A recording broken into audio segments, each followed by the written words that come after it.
حبیب نذرانِ عقیدت بارگاہ سرور دو عالم صلی اللہ علیہ وآلہ وسلم پیش کرنے کے بعد انتہائی قابل احترام بزرگوں، نوجوان ساتھیوں، عزیز بچوں،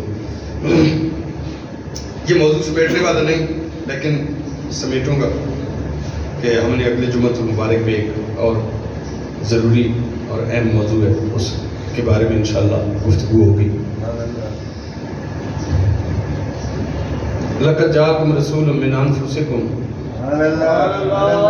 مِّنْ عَزِيزٌ عَلَيْهِ مَا عَنِتُّمْ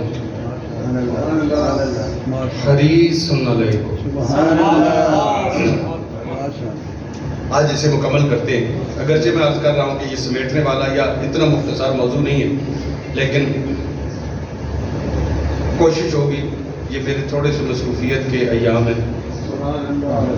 اگلا جمعہ انشاءاللہ حضرت امیر حمزہ پہ آج ہونا چاہیے تھا، لیکن میں نے وہ سوچا کہ چلو اسے مکمل کرتے ہیں۔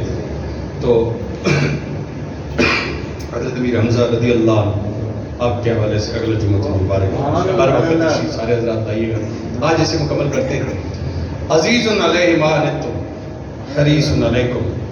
عزیز علیہ ما عنتم، تمہارا مشقت میں پڑنا میرے محبوب پر میرا نظر۔ یہ ترجمہ کیا تھا، ایک ترجمہ رہتا ہے جو میں نے خود بڑھایا ہے۔ یہ اس پہ میں تقریر کر رہا تھا اسی موضوع پہ کہ تمہارا مشقت میں پڑنا میرے محبوب پر گراں گزرتا ہے، مطلب تسی اوکھے ہو تو میرا محبوب اوکھا ہوتا ہے۔ تم مصیبت میں ہو میرا محبوب بے قرار ہوتا ہے، تم تکلیف میں ہو میرا محبوب بھی تکلیف میں ہوتا ہے۔ کیوں؟ سمجھایا یہ جا رہا ہے کہ تمہارے درد کو اپنا درد سمجھتا ہے، تمہاری تکلیف کو اپنی تکلیف سمجھتا ہے، تمہاری پریشانی کو اپنی پریشانی سمجھتا ہے۔ تو یہ بیان کرتے کرتے ایک دفعہ میرے ایک استاد جی ہیں، شیخ الحدیث ہے بحر شریف میں، عبدالرزاق صدیقی صاحب، وہ اسٹیج پہ بیٹھے ہوئے تھے اور میں یہ تقریر کر رہا تھا، تو میں نے ایک ترجمہ کیا۔ میں نے کہا آج کے میں ترجمہ کرتا ہوں، اگر استاد جی نے کہہ دیا نا کہ یہ ٹھیک ہے تو پھر آئندہ کرتا رہوں گا، اگر انہوں نے کہہ دیا کہ ٹھیک نہیں ہے تو پھر میں چھوڑ دوں گا۔ کہ میرے خیال میں رب یہ بتا رہا ہے کہ تمہارے درد کو اپنا درد سمجھتا ہے، مطلب پنجابی میں ترجمہ یہ پڑتا ہے کہ رب فرما رہا ہے اے ایمان والو کنڈا تساں پڑنا درد بڑے محبوب۔ تو وہ پھر انہوں نے کہا کہ پنجابی میں اس سے بہتر ان لفظوں کا اور کوئی ترجمہ ہو ہی نہیں سکتا۔ میں نے پھر سے ایک تو یہ ترجمہ رہ گیا، حریص علیکم، میرا محبوب تمہاری حرص رکھتا ہے۔ پیار اور چیز ہے، محبت اور چیز ہے، عشق اور چیز ہے، حرص اور چیز ہے۔ زمیندار آدمی ہیں ہمارے ہاں، جب جانوروں میں سے کوئی چیز کمزور ہوتی ہے یا بچہ کوئی جو ماں سے دور رہتا ہے تو وہ کمزور ہوتا ہے تو ہم کہتے ہیں کہ یہ حرص رکھتا ہے۔ مطلب کیا کہ محبوب دور ہو تو گزارا ہو جاتا ہے، جہاں صرف پیار، لیکن حرص پیار کا وہ لیول ہے کہ جب محبوب نہ ہو تو نہ کھانے کو دل کرتا ہے نہ پینے کو دل کرتا ہے۔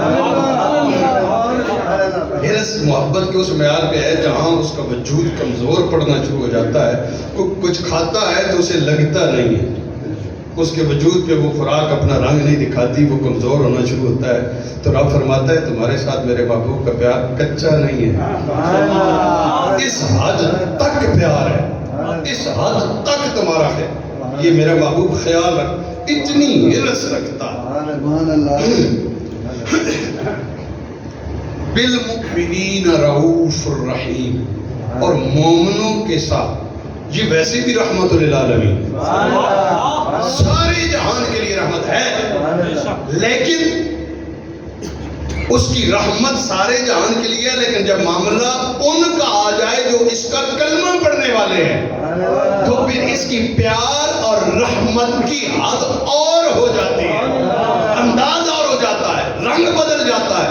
یہاں صرف نہ رحمت ہوتی ہے بلکہ دل بھی یہاں نرم پڑ جاتا ہے، رحمتوں کی بھی انتہا۔ تو یہ سرور دو عالم صلی اللہ علیہ وسلم کی۔ اب اگر آپ اندازہ کریں تو اس ایک آیت میں اللہ رب العزت نے اپنے محبوب کے نام کے ساتھ 5 صفتیں لگائی۔ کتنی صفتیں لگائی؟ 5 صفتیں۔ لَقَدْ جَاءَكُمْ رَسُولٌ صفت، من انفسکم ظرف مستقر صفت عزیز علیہ ما عنتم صفت حریص علیکم صفت رؤوف صفت رحیم صفت 5 صفتیں رب نے لگا من انفسکم عزیز علیہ ما عنتم حریص علیکم رؤوف رحیم. مولا 5 صفتیں کیوں لگائیں؟ فرمایا کائنات کو بتانا چاہتا ہوں میرے محبوب کا نام جب لینا ہے یوں لینا ہے.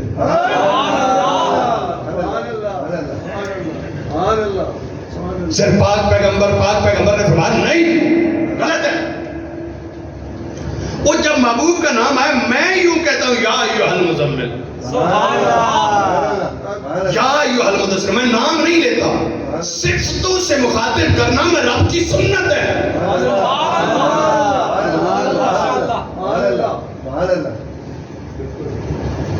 مولا تو بے نیاز نہیں ہے؟ ہاں ہے. تو بے پرواہ نہیں ہے؟ ہاں ہوں. تو مولا بے پرواہ ہے تو اپنے محبوب کا نام بے پرواہی سے نہیں لیتا. تو رب ہو کر جب محبوب کا نام بے پرواہی سے نہ لے تو میں اور آپ کون ہوتے ہیں جو محبوب کا نام ایسے بے پرواہی سے؟ بولا ٹھیک ہے بے پرواہی نہیں کی، صفت لگا دی، لیکن 1 نہیں 2 نہیں 3 نہیں 4 نہیں 5 صفتیں. رب نے فرمایا میں نے ایک صفت لگائی نا، لگا کر پھر دیکھا تو میرے محبوب کی عظمت کا حق نہیں آتا. وہ ایک صفت میرے محبوب کے مقام کا بار نہیں اٹھا سکی، کما حقو بیان نہیں ہو سکا، تو میں نے دوسری صفت لگائی. 2 صفتیں لگا کر دیکھا میرے محبوب کی عظمت کا حق ادا نہیں ہوا، میں نے 3 صفتیں لگائی. اور 3 صفتیں لگانے کے بعد دیکھو جو چوتھی اور 5ویں لگائی وہ کیا ہے؟ رؤوف. تو رؤوف تو میں رب ہوں، رحیم میں رب ہوں، میں بھی رؤوف ہوں، میرا محبوب بھی رؤوف ہے، میں بھی رحیم ہوں، میرا محبوب بھی رحیم ہے. 3 صفتیں لگائیں، دیکھا میرے محبوب کی عظمت کا حق ادا نہیں ہوا، میں رب نے اپنی صفتیں اٹھا کے اپنے محبوب کے نام کے ساتھ. یہ انداز ہے محبوب کا نام جب لینا ہو تو رب کا.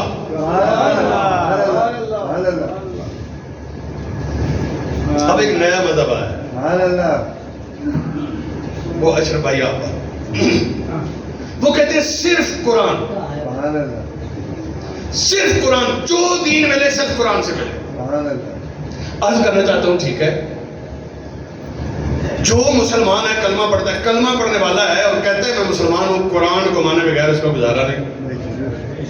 قرآن نے کہا نماز پڑھو، حدیث کا وہ انکار کرتا ہے، کہتا ہے نہیں سارا دین صرف قرآن سے لینا ہے.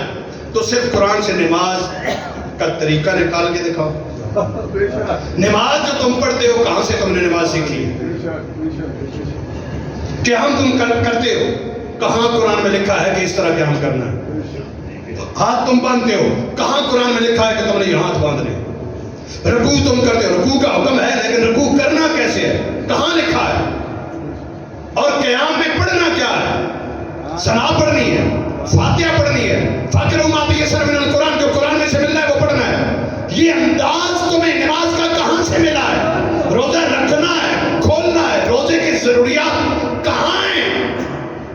حکم ہے قرآن میں، فرضیت ہے قرآن میں، لیکن تم نے کہاں سے سیکھا ہے؟ سرور دو عالم صلی اللہ علیہ وسلم کے صحابہ نے کہاں سے سیکھا ہے؟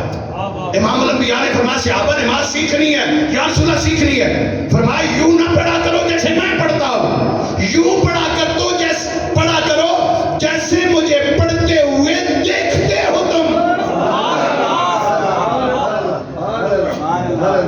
کیونکہ تم مجھے پڑھتے ہوئے دیکھنے کو سمجھ سکتے ہو، میرے پڑھنے کو نہیں سمجھ سکتے. جیسے میں پڑھتا ہوں ایسے کوئی نہیں پڑھ سکتا، ایسے تم نہیں پڑھ سکتے. لیکن جیسے مجھے پڑھتے ہوئے دیکھتے ہو نا، میں یوں کھڑا ہوں تو تم نے یوں کھڑا ہونا ہے، میں یوں کرتا ہوں تم نے یوں کرنا ہے، سجدہ یوں کرنا ہے، سجدہ اسی طرح کرنا ہے. قرآن پاک میں کہاں لکھا ہے کہ سجدے میں ہاتھ کہاں رکھنے ہیں؟ کہاں سے پوچھو گے؟ کون بتائے گا تمہیں؟ قرآن پاک میں کہاں لکھا ہے کہ بازو سجدے میں ہوگا جب جسم کے ساتھ سمیٹو گے نہیں، کھلے ہوں گے؟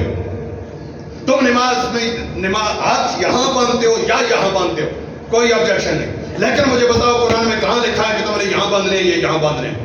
یہ تم نے کہاں سے لیا ہے؟ یہ سارا دین تم نے کہاں سے لیا؟ ایک بات، پھر ہر کتاب کی ٹرانسلیشن ہوتی ہے اگر دوسری زبان میں ہو.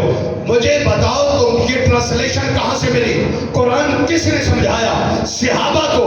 پہلا قرآن کو سمجھانے والا کون ہے؟ وہ جو معلم کائنات نے جو قرآن سمجھایا.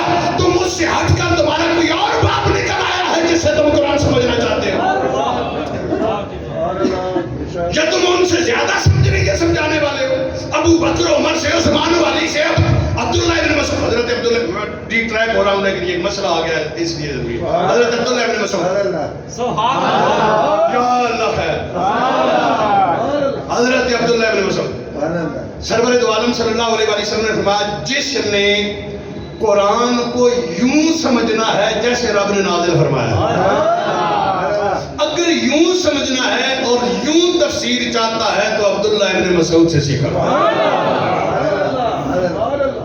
صحابہ نے عرض کی عبداللہ تو بھی یہاں پڑھتا ہے، ہم بھی یہاں پڑھتے ہیں، تو بھی یہاں بیٹھتا ہے، ہم بھی یہاں بیٹھتے ہیں، جو تو سنتا ہے ہم بھی وہ سنتے ہیں، جو تو پڑھتا ہے ہم بھی وہ پڑھتے ہیں. استاد تمہارے بھی وہی، ہمارے بھی وہی، کتاب بھی وہی، تمہاری ہماری بھی وہی. یہ وکھرا علم کہاں سے تم نے سیکھ لیا؟ تمہارے پاس یہ الگ سے کوئی الگ ٹائم پہ آپ کی پڑھ جاتا ہے؟ انہوں نے کہا نہیں تمہارے ساتھ. کہا تو یہ پھر الگ والا سبق کہاں سے ملا ہے؟ حضرت عبداللہ ابن مسعود نے فرمایا ایک دن ایسے ہوا نا، اس کونے میں حضرت عمر تھے، اس کونے میں مسجد کے میں تھا. وہ بھی بیٹھے پڑھ رہے تھے، میں بھی بیٹھا پڑھ رہا تھا. سرور دو عالم آ گئے، وہ بھی چل پڑے، میں بھی چل پڑا. حضرت عمر فاروق رضی اللہ تعالیٰ عنہ کا قد لمبا تھا، ان کا قدم تھوڑا بڑا تھا. وہ تھوڑا سا لمحہ بھر مجھ سے پہلے پہنچ گئے، میں لمحہ بھر بعد میں پہنچا. پہلے لمبے قد نے فائدہ دیا، اب یہاں پہ نقصان دیا. انہوں اتوں اوکڑ کے آنا سی، میرا قد چھوٹا، میں تھلوں سرکار دے نال لین چاہتا. ان کے جھکنے سے پہلے میں نے نالین دونوں اٹھا لیے اور اٹھا کر میرے چولے کے اندرے پاسے ایک جیب ادھر تھی، ایک جیب ادھر تھی، ایک نالین ادھر ڈال لیا، ایک نالین ادھر ڈال لیا. جو میرے پاس ہے یہ وہ دونوں نالین دے گئے.